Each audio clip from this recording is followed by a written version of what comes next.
Y padrino, Juan de Dios, ¿se utilizaba la Biblia? Algunos sí utilizaban la Biblia, pero hasta para eso hay que saberla utilizar, Claro. ¿no? Porque la abrían así como si es algo mágico y ahí la dejaban.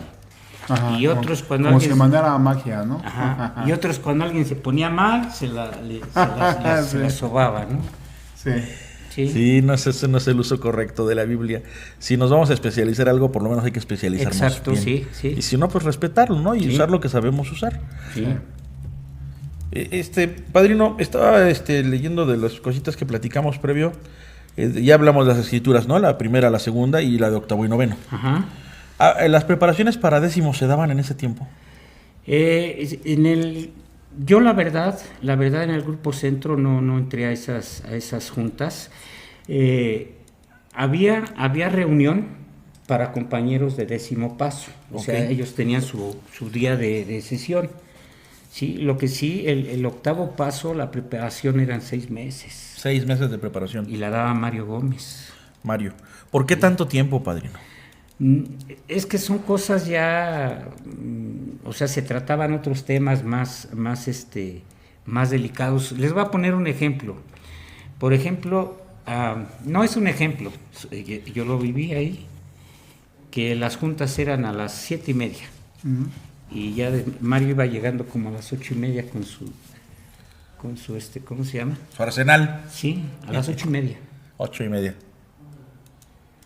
Y entraba como si nada, fumando su cigarro, tomando su café, y los que estaban en la sala esperando ya. Ay, ya tensos. Era parte de la preparación. Sí. Ya. O sea, ¿cuánta gente dejaron ustedes esperando? Sí, porque es ya ver los daños que se han ocasionado. Ya en el octavo paso se acabaron los culpables. Ya no hay culpables. Esa dinámica que acabas de describir ahorita son de las dinámicas bonitas, con un sentido, con una finalidad que después se fueron deformando, Sí. ¿no? Como hasta llegar a dinámicas como la de la famosa broma que se hace ya en plena experiencia. O gritarle a los compañeros, tú a lo tuyo, no me voltees a ver, no me contestes ni al saludo. O presentar al coordinador, ahora les vamos a presentar a este señor al que ha vencido demonios y que reyes en el mundo se le han postrado. Y meter esa terapia de miedo que no existía, porque malentendían y malinterpretaban esas dinámicas que tenían una buena finalidad, pero no se aplicaban de esa forma, no con esa intención, ¿no? Es más, luego las aplican sin saber ni qué intención tienen. Sí. Sí, eso de mantenerte ahí en espera y pues dijeron a las 7, ¿no? Y estás ansioso, estás sudando, estás preocupado y tampoco sabes qué tipo de terapia en ese momento estás viviendo, Claro. pero tiene su razón de ser. Sí. ¿No? Y ya mejor me voy, ¿y para qué vine? Y si estos son los que me van a ayudar, son bien impuntuales, irresponsables, ¿no? Y se nos olvidaba que exactamente así éramos. Y desertaban varios. Sí. Desertaban, ya no iban. Entonces, compañeros, nos vamos dando cuenta que todo tiene un cómo y un porqué. Habrá ciertas dinámicas o ciertas cosas que a lo mejor no tiene caso o no vendría muy a modo platicarlas a fondo incluso, porque pues las vamos a tener que vivir o las van a tener que vivir otros compañeros, y ahí es donde entra el no contarles la película previamente. Por eso hay muchas cosas que se quedan en resguardo, no en ocultismo, porque volvemos a lo mismo, no hay ocultismo ni en la literatura, no hay coerción, no hay lucro. Ustedes lean de ida y vuelta la literatura de AA, y no hay muchos elementos que se han ido metiendo a cuarto y quinto paso que luego justifican con la frase, es que somos cuarto y quinto paso, no somos AA, trabajamos con algunos principios y con algunos pasos, y eso pues no es exacto, ¿no, padrino? Tenemos que tomar en cuenta los 36 principios de Alcohólicos Anónimos, sí. Aunque quizá los conceptos no se puedan aplicar al 100%, no dejan de tener una sabiduría que tenemos que extraer y respetar. Al respecto de eso, padrino, ya hablamos entonces de los tipos de escrituras, pero también habían juntas de preparación para padrinos. Sí. ¿Qué nos puedes platicar respecto a ello? Las juntas de preparación para los padrinos era cada viernes. Cada viernes. Había junta de padrinos y ya también los que eran oyentes, no se les decía orejas. Decía Isidro que así se les decían en el reclusorio, ¿no? Orejones. Perro de orejas, ajá. Bueno, entonces les decía oyentes, ellos también ya podían participar en las juntas de padrinos los viernes y se nos enseñaban acerca de los instintos, cómo apadrinar a las personas, cómo tratarlos, no estarlos obligando a que lloraran, no obligarlos a que gritaran, nada de eso, sino respetarlos, que siempre hablara uno no directamente a ellos, ¿no? Si los vas a ayudar, ayúdales de esta manera. Y era bonito porque pues nos enseñaban acerca del apadrinamiento. O sea, para mí, con mucho conocimiento, según yo que llegué al Grupo Centro, yo aprendí bastante ahí, porque hasta que llegué al Grupo Centro empecé a entender la literatura. Claro. ¿Sí? Y es bien importante esto que comentas de que al ahijado hay que guiarlo, no hay que inducirlo. Exacto. Ni siquiera inducirlo al dolor. Ahora se han dado muchas dinámicas en algunos grupos, yo he estado visto, presenciado, o me han compartido, donde dicen, es que para que empiecen a llorar, fíjate, para que empiecen a llorar en tal pregunta, ponles la de viejo, mi querido viejo de fondo. ¿No? Yo les comento, pues yo lloraba con la de la gallinita Cocoguá de Cepillín, que se le murió su mamá y mi mamá ni se había muerto, y oía Cocoguagua y me ponía yo a llorar. Entonces, perdimos el camino de levantar nuestro fondo de sufrimiento para que nuestros ahijados o los escribientes puedan recordar, refrescar en su memoria sus propios hechos y que lleguen al sentimiento a través de que nosotros reflejemos también ese sentimiento. Acá mi padrino Javier no me dejará mentir, como estudiante de psicología, de las neuronas espejo, ¿no? Donde vamos a vernos reflejados, y la empatía, que le llamamos puente de comprensión, o hacer tablas, ¿no? También cuando un compañero hace clic y hace empatía, hace ese puente de comprensión con el historial que tú le estás contando, ya sea compartiendo tu experiencia entre las mesas de escritura o durante el apadrinamiento, entonces vas a generar esa confianza de que el ahijado o ahijada te comience a soltar su historial por su bien. Y no es necesario, hace poquito preguntaban en nuestro grupo de estudio, y entonces ¿en qué momento les damos el palo el palo del castigo, no sé cómo lo llaman, el palo del desahogo, para que empiecen a pegarle al piso? Y dices, pues no sé, o sea, si en tu grupo estilan utilizar lo que llaman el callado, pues primero que nada, que no se peguen entre sí, a veces se pegan a sí mismos, ¿no? Se autoflagelan, que no le peguen a otros, lo agarran como arma, que no se lastimen sus manos. Pero en realidad una catarsis tiene que ser espiritual y emocional, no física. ¿Tú qué nos puedes decir, perdón que tantito te salte, padrino, al respecto de la catarsis, el desahogo físico? ¿Qué tan importante es que hagan ese sometimiento con callado? Mira, te voy a contar una anécdota. Yo una vez apadrinando, pues llevé al ahijado, ¿no? A que hiciera su catarsis. Y en el camino yo me encontré una vara, porque era un bosque ahí donde trabajamos. Encontré una vara y la agarré así como que de bastón, ¿no? Y le quité sus hojitas y todo ese rollo, ¿no? Y estaba yo así recargado en mi varita, ¿no? Así, ¿no? Y de repente, la ahijada era una mujer. Me la quitó y le empezó a pegar un árbol. Pero le daba con una fuerza. Y yo volteando a ver a todos lados que no me fueran a ver, ¿no? ¿Por qué? Porque como que ahí en el grupo donde ya estaba, esa situación del callado como que se había satanizado o algo así. O sea, no estaba permitido. Claro. ¿No? Y la laceración, el que se lastimaran. Y entonces yo me cuidaba de que no me vieran los demás compañeros, ¿no? Pero como yo vi que le estaba dando, pero sí con todo, y estaba sacando toda esa energía negativa, ¿no? A través de la fuerza seguida de llanto, seguida del vómito del alma, pues claro, yo la dejé, ¿no? Correcto. Pero no fue algo que, bueno, fue algo que en el momento se dio. No fue premeditado. Sí, pero, obviamente hay otras, ¿cómo decirlo?, técnicas. Claro, ¿no? Sí. Porque de repente se olvidó eso de lo que sale del corazón llega al corazón, ¿no? Okay, sí. Desde la participación en la escritura, ¿no? Y yo obviamente ya como padrino, pues querer hacer desde el ego, ¿no? Que sea tu escribiente el que grite más, ¿no? Que sea tu escribiente el que más llora, ¿no? Hoy he entendido que corrígeme, padrino, si estoy equivocado, o dame tu experiencia. Hoy estoy plenamente convencido de que lo más importante de un apadrinamiento sí es la catarsis, ¿no? Pero hay mucha manera de poder catarsear, ¿no? Uno llora, a lo mejor otro suda, ¿no? Exacto. Y ya hay muchas maneras, pero como estamos desde la ignorancia, pues no sabemos, pero para mí lo más importante es concientizar al alcohólico, al drogadicto o al que tiene conductas compulsivas de la raíz de la enfermedad. Y darle como que el fardo de instrumentos para que siga chambeando. ¿Cómo alcanzaban la catarsis entonces, padrino, en esos talleres? ¿Qué técnicas usaban hablando de? Yo por ejemplo, en mi catarsis era yo llegué a pegarle al pasto y me hinché la mano, se me inflamó. Y el padrino me decía, no, espérate, no hagas eso, mejor grita, ¿no? Okay. Y se trataba de evitar eso, que hicieran eso, el que se golpearan, el que se lastimaran o estarlos obligando. Dentro de las juntas de estudio que nos daban para apadrinar, nos decía Mario o Norma, a ver, hagan a un flemático que vaya rápido a hacer las cosas. Dice, no van a poder. Claro. Ahora, hagan llorar a un analítico. Soy ¿no? Al otro, ¿cómo se llama? Al que de todo le da risa, otro temperamento. ¿Al sanguíneo? Al sanguíneo. Háganlo llorar. Se va a estar riendo. O sea, sí está sintiendo, sí, pero lo está expresando de otra manera. Sí. Entonces, como no lloraron, o no sirve tu experiencia. O sea, sí. ¿quién? No lo hiciste bien, no le echaste ganas. ¿Quién soy yo para decirlo? ¿Y si no lloró? No sirvió. Dios no se va a manifestar.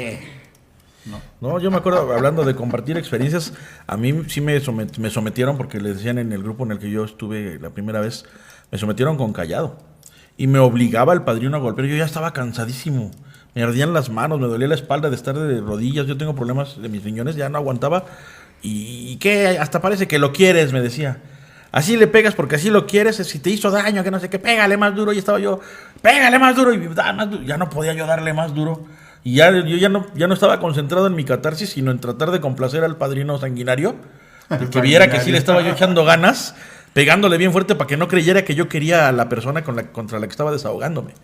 Yo pienso que si consideramos los temperamentos, para empezar, conocerlos, ¿no? Exacto. Para empezar. Desde ahí viene todo. Sí. Y después de conocerlos, entonces, si los consideramos, pues podemos permitirle a los ahijados, yo hablo en plural, ahijados, ahijadas, pues expresar su dolor y su catarsis a su modo. Claro. Y nos vamos a dar cuenta que están entrando en catarsis, así sea una lágrima tranquila. Sí. O a veces hasta se ríen de nervios. Sí. Y esto también es una catarsis. Sí. Sí. Todo eso, sí había uno que otro que hacía eso, que agarraba una vara y se las daba, pero se los llevaba como era grande la hacienda, por allá se escondían y pégale y se oían gritos. Por ejemplo, puede ser en la tercera pregunta, que alguien estaba bloqueado. Mario le hablaba a algún compañero o compañera, ¿sabes qué? Llévatelo para afuera y platica con él, ¿sí? Y al ratito ya estaban atentos. Exacto. A todos. Sí. Ahorita que hablas de Hacienda, padrino, ¿qué nos puedes comentar? Porque la primera experiencia espiritual de Cuarto y Quinto Paso, el 15 de junio de 1991, se llevó a cabo en una plaza comercial. Uh-huh. Y hay compañeros que piensan que si no alabamos a Dios o si no invocamos a Dios o a nuestro poder superior en una hacienda, no hay fuerza. Como para decirles, pues entonces hay que ir a alabarlo e invocarlo a una plaza comercial. ¿Por qué? ¿Cuál es el lugar idóneo para hacer nuestra experiencia espiritual o nuestro retiro de Cuarto y Quinto Paso? ¿Y por qué? Aquí se puede hacer la experiencia espiritual. Aquí mismo, y aquí en este edificio. Se manifiesta Dios. O sea, no es, tienen la idea de que si no es en una hacienda no se va a manifestar Dios. O con fuerza, ¿no? Sí. No es, se hace alejado del bullicio, porque a veces gritan y se exaltan y por no tener problema con los vecinos. Sí, yo allí en Valle de Chalco, yo por lo regular hago experiencias y al lado hay casas, enfrente nunca he tenido problemas y sueltan gritotes. Yo creo porque ya nos conocen, ¿no? Pero ya saben que están trabajando algo. Pero Dios se manifiesta. Claro. Hace poquito nos contabas que aquí has hecho experiencias, aquí en La Habana. Allá arriba. Uh-huh. Y aquí además hasta tienes cuartitos por si alguien se quiere ir a padrinar sin bronca. Y acústicos. Necesitamos un lugar íntimo. Nada más el lugar íntimo para poder entrar en catarsis con libertad, para que uno no se bloquee. Sí. Y cómodo. ¿Qué tan cómodo? Porque también dicen, es que es letrinas para que para que valores tu casa. Y tortas de frijol para que valores la comida. Y no dormir para que valores tu cama.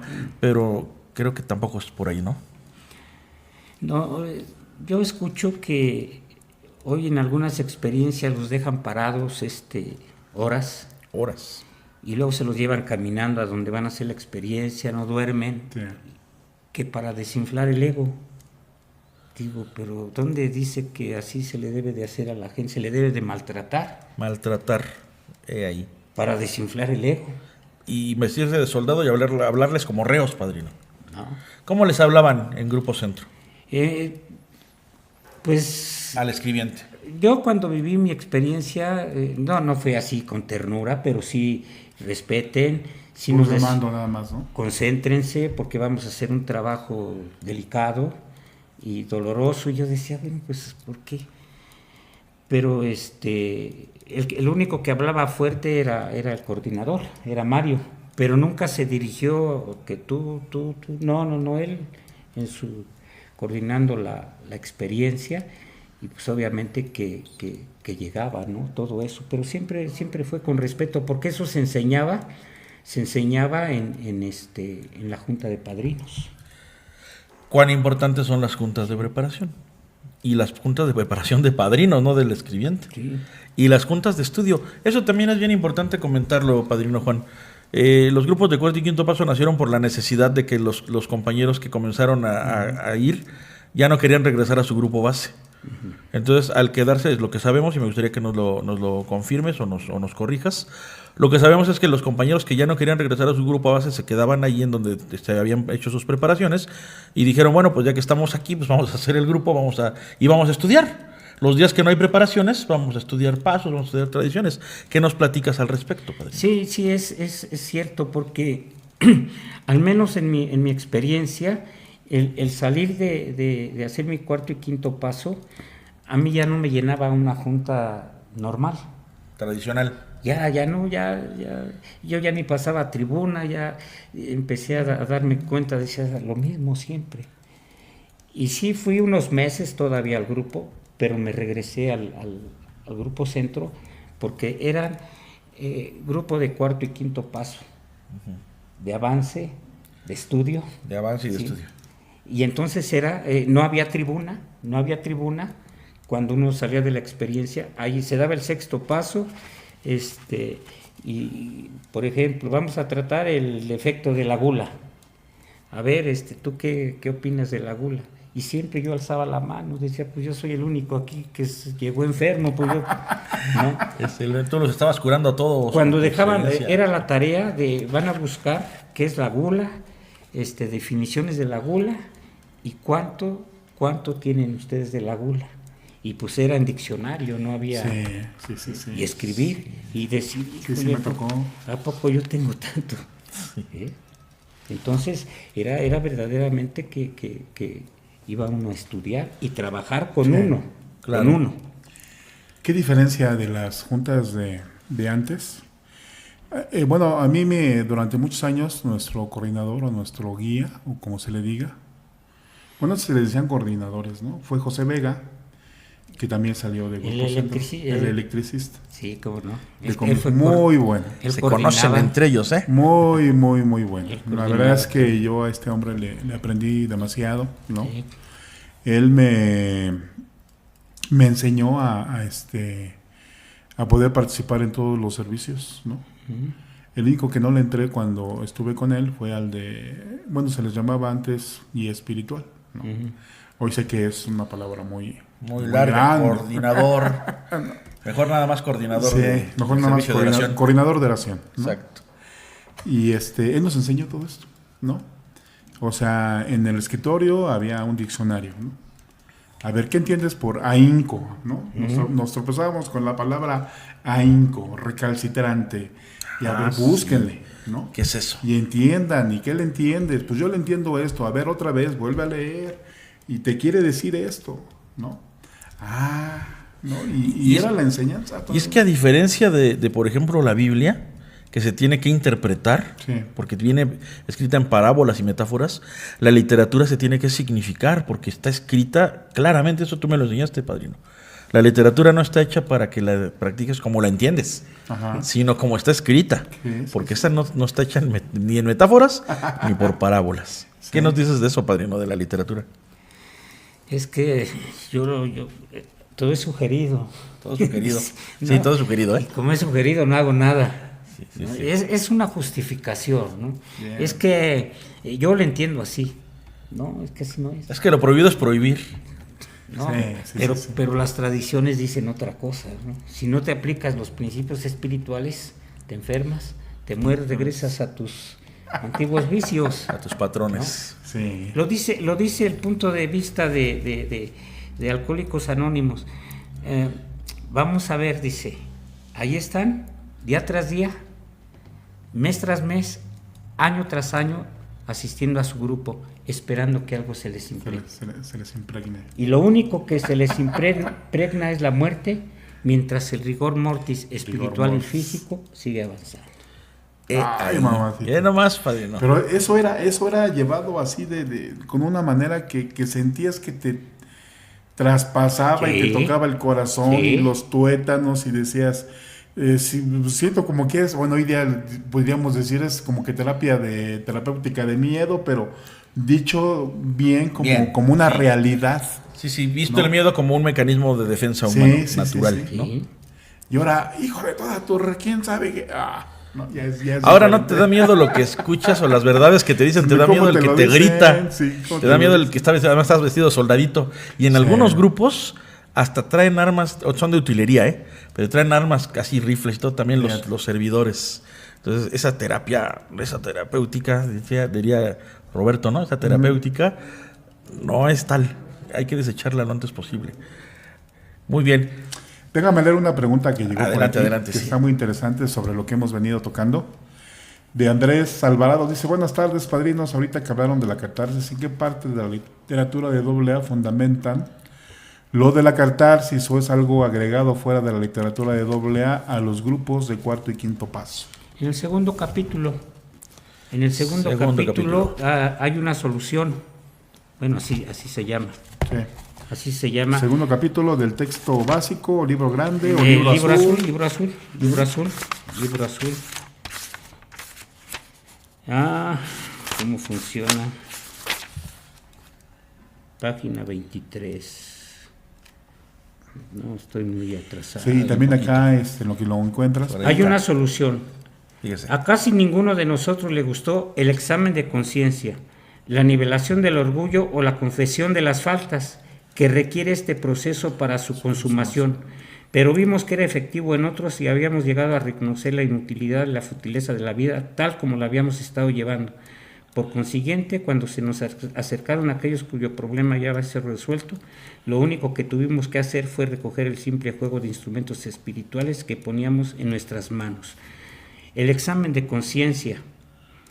A casi ninguno de nosotros le gustó el examen de conciencia, la nivelación del orgullo y la confesión de las faltas. Así es. Ahí está. ¿Sí? Y también está ya más explícito en 3 charlas a sociedades médicas. Hay que echarle un ojito a ese folleto, es muy interesante. Sí, donde dice la persona requiere de un cambio profundo de personalidad. Exacto. Y mientras no haya ese vómito del alma, esa limpieza, esa depuración, catarsis, a lo mejor, espero no equivocarme, es una palabra, una etimología griega que quiere decir limpieza, ¿no? Y acá también nos agrega Víctor Rafael Arellano. Dice, compañeros Andrés, la catarsis se fundamenta dentro del segundo punto básico de Alcohólicos Anónimos, que es análisis de la Y personalidad. catarsis. Y catarsis. 5 Sí. conceptos básicos.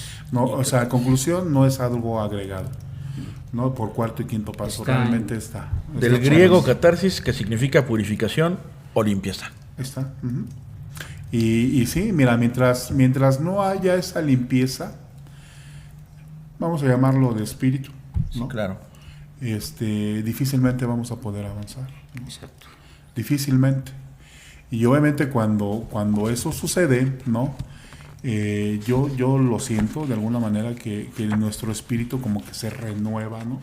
Es como cuando lavas tu carro, ¿no? Y sientes que hasta corre mejor y se ve más bonito y está más cómodo.